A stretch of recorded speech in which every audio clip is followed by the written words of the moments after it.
Okay, welcome back. In this video we're going to go through some more Linux commands. In the last video we touched on some basics like ls, cd and some others, which kind of helped us navigate our way around the Linux file system. Before we go on to some new commands, there are a few things that I forgot to mention in the last video. So we know that ls lists the directories and the files that are currently in our directory that we're in. There are a few options that we can use. So if we go -- help afterwards, like I mentioned, this will show us the options that we can use.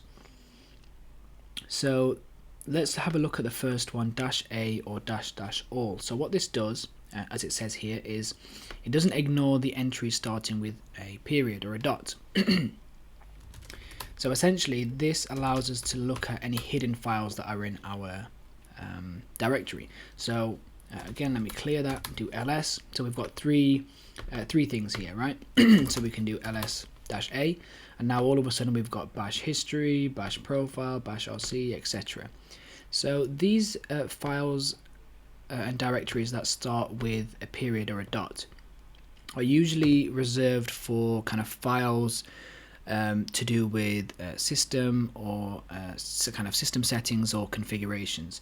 And so the reason that they that we have a dot before them is just to hide them from the usual view, just so it doesn't kind of clutter the directory. Otherwise, if there are a lot of these files in the directory, then it would be very hard for you to kind of find just the normal files that you're trying to access. So that's why if we just hit ls, we can't see them.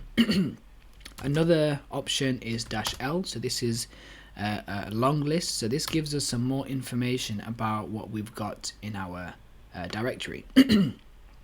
So we've got three things here. Let's just focus on this text one. So the text directory was created at this time. This is information about the user and the group who created it, or who's in charge of it essentially. And then these kind of letters here are to do with the permissions with regards to kind of who has permission to read and write and delete and etc. That kind of stuff for this directory. And we'll get into that in a later video. What we can also do is we can put one or more options together. So if we wanted, we could do okay, we want to see everything and we also want to see a long list, so we can do that. Now this will show us all of the hidden files, because we've put where is it? We've put -a, and we've also added l onto there to give us a long list, so give us all the information. So we can kind of chain or kind of use multiple options together on the same command. So that's just something I forgot to mention last time. Moving on to a few more basic commands. We're gonna create a link. Say let's see, where are we?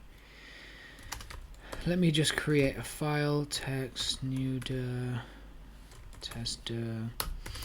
Okay, there's nothing in here, so let's just touch.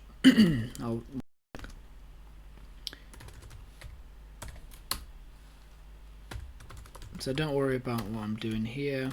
We'll cover this in another video. Okay. So so let's see, ls text new tester. So we've got a file called .txt, and it's in this folder here. It's in the test directory, which is in the new directory, or new in text. Let's say we wanted to basically create a shortcut, so we didn't want to go through all these directories to access this file. We wanted to have a kind of a shortcut in our home directory. So we use the ln command for that. There's two types of links. Sorry, there are two types of links. There are soft links or hard links. So we'll go with a symbolic or a soft link first. So to do that, we give the option -s, and I'll explain what a soft link is in a second. And then what we want to do is we want to specify the file that or the directory that we want to create a link for, or a shortcut for. So in this case it's new tester, and then it's the file.txt, and then we specify the name of the link. So we're just going to call it soft link. Hit enter. If we hit ls, we've got now soft link. So if we do file soft link, so this tells us that it's a symbolic link to text new tester file.txt. So a soft link is essentially a shortcut, right? So it's something that points to this file here, right? Now we can still do so let's say we wanted to see what was inside of this file, right? We can actually perform the cat operation on this soft link, and that will because it's linked to this file, it should print out hello, right, which is the contents of the file. So it's just a way of creating a shortcut to any file or directory. Now a hard link, on the other hand, we just specify text new tester file.txt, and I'm going to call it my hard link. A hard link basically creates a copy of the original file. So I call it my hard link. Again, we can do cat hard link, right, and we'll get hello. So it just depends on kind of what you're wanting to do. So let's say, for example, so we've got a link here, soft link, and that goes to this text file. What happens if something changes in this file, right? So what happens if, let's say, the file itself is moved or deleted? So let's go ahead and move the file, right? Let's move it one stage back. Tester file.txt. We're gonna move it into new right?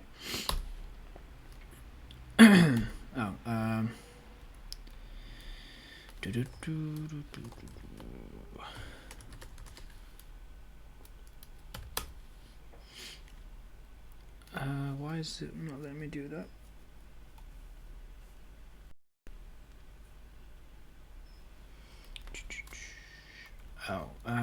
Is it because I did that? Yeah, okay, sorry.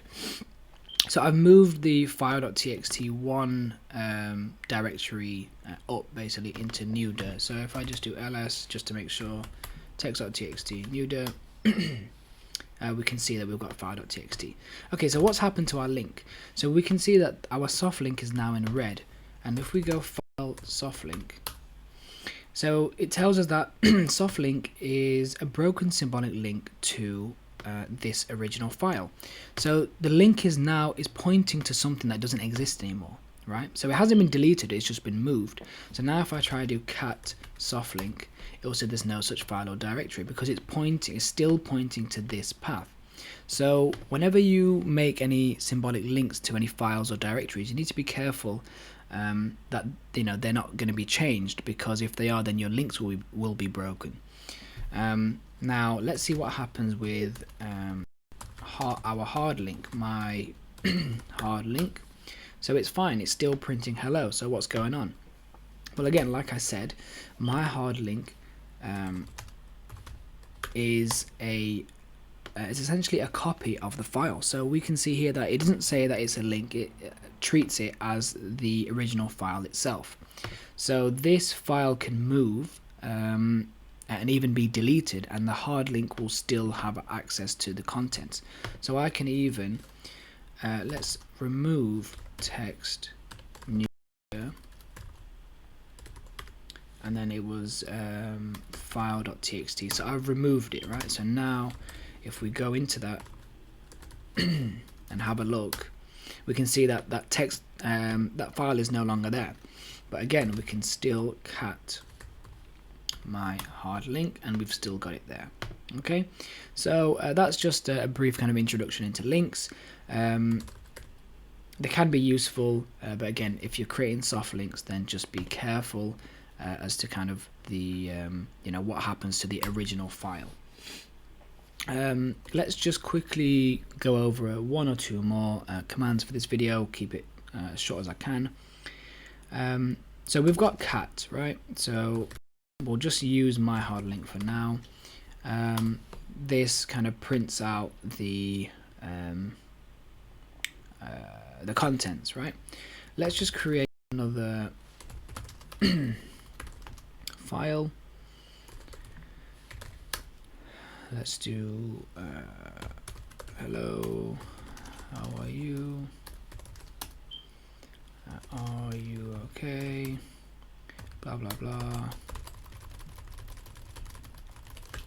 Right. Okay, so okay, we can do cat file.txt and it prints everything out, right? There are some other commands that we can use. So if we don't want to print out the entire file, we just want to see the first few lines, we can use the head command. So by default, the head command shows us the first 10 lines of any file, right? So it prints out the first 10 lines instead of the entire thing. But we also have the option to specify how many lines to show with the kind of put a dash and then the number. So this will show us the first 3 lines, right, as we can see here.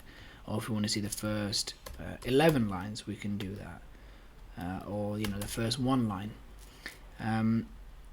If we want to see the end of a file, so this is quite useful for if we have log files that are kind of reporting things that are going on, we can see the last 10 lines again by doing file.txt, file.txt, and this shows us the last 10 lines. Again, we can specify the last line with the option with 1, or we can do the last 4 lines, etc. So that's head and tail. And very quickly to finish off, we'll just go with a few more Linux commands. So if we want to see what's kind of going on in our system in terms of the kind of disk space, we can use the df command. So we just hit df, and this will tell us about all the file systems and the kind of the storage and disk space that we've got. Now this can be quite difficult to kind of understand, so we've got a option -h, which is for human readable, right? Now this tells us in a bit more, in a way that's a lot easier to understand, so we can see that okay, this SDA2 has got 76 gig available, 2.2 gig is being used. If we wanted to see a file or a directory's storage consumption, then we use du, right? So currently we're in Vagrant, we're in home, right? So this is basically what we've got in our directories. So if we just do du, so this tells us basically what is the storage consumption in basically this directory. Again, if we want to make it human readable, -h, and it tells us okay, we've got 44 kilobytes. So that's just some extra kind of system settings or kind of storage information that we can see. So that'll be it for this video. In the next video we'll do some more, and we'll keep building on these skills. So have a play around with these. We did like LSA, we did LSL, right? We made links, we made a symbolic link, we made hard links, we did head, tail, we've got df and du. So play around with these, get comfortable. If you're ever kind of in doubt, you can always use the help flag and just play around, and once you're comfortable, then join me on the next video and we'll go through some more. So see you then.